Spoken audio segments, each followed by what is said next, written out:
পয়গম্বর মুসা নবী আল্লাহর কাছে কথা বলার জন্য যাচ্ছে, এমনি একজন ধনী লোকের সাথে সাক্ষাৎ।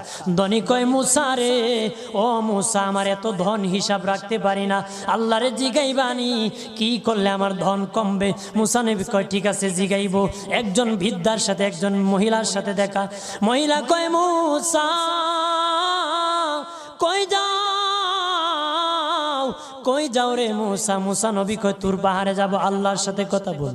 মুসা রে, আল্লাহরে জিগাইবানি, আমি গরিব মানুষ, আমি ভালো কিছু কিনতে পারি না, ছেলে মেয়েকে ভালো কিছু খাওয়াইতে পারি না, ভাঙ্গা ঘর, এত গরিব, ভালো করে ঘর বানাইতে পারি না, আল্লাহরে জিগাইবানি কি করলে আমার উন্নতি হবে, ধনী হব, টাকা পয়সা হবে, আল্লাহরে জিগাইবানি। আল্লাহ মুসা নবী কয়, ঠিক আছে, আল্লাহরে জিগাইব, তুমি কেমনে ধনী হইবা?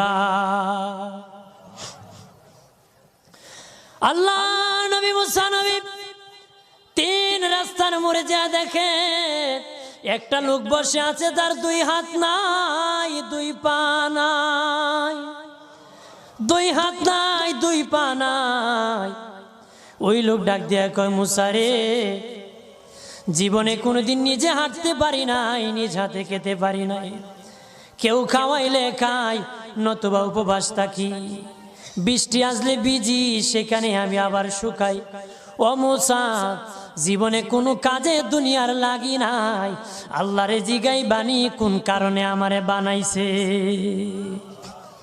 আল্লাহ কয়, জিগাই মনে। মুসা নবী কয়, আল্লাহরে তোর পাহাড়ে মুসা নবী, মুসা ছিল কালিমুল্লাহ, কথা বলার প্রেম ছিল, কথা বলতো, কথা বলার প্রেম ছিল। কথা বলতে বলতে শেষ দিকে আল্লাহ গো, আসার সময় তিনটা লোক আমার কাছে প্রশ্ন করেছে। একজন লোক হলো ধনী, কিভাবে তার ধন কমবে গো?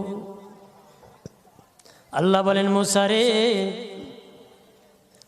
তারে জানায় দাও, যাকাত দেওয়া যেন বন্ধ করে দে, শুকরিয়া আদায় করা যেন বন্ধ করে দে, তাহলে আমি প্রভু আল্লাহ সুবহানাহু ওয়া তাআলা তার ধন কমায়া দিব। যদি শুকরিয়া আদায় বন্ধ করে, তাহলে ধন আমি কমাই দিব। এরপরে মুসা নবী বলে, ও মালিক, আল্লাহ একজন মহিলা বলেছে তার গরিব মানুষ গরিবী হালত যায় না, যত ইনকাম করে তার একটা ভাঙ্গা ঘর, ভালো ঘর বানাইতে পারে না গো। ও প্রভু, কি করলে তার ঘর উন্নতি হবে, তার অবনতির থেকে উন্নতি হবে? আল্লাহ বলেন, মুসা রে,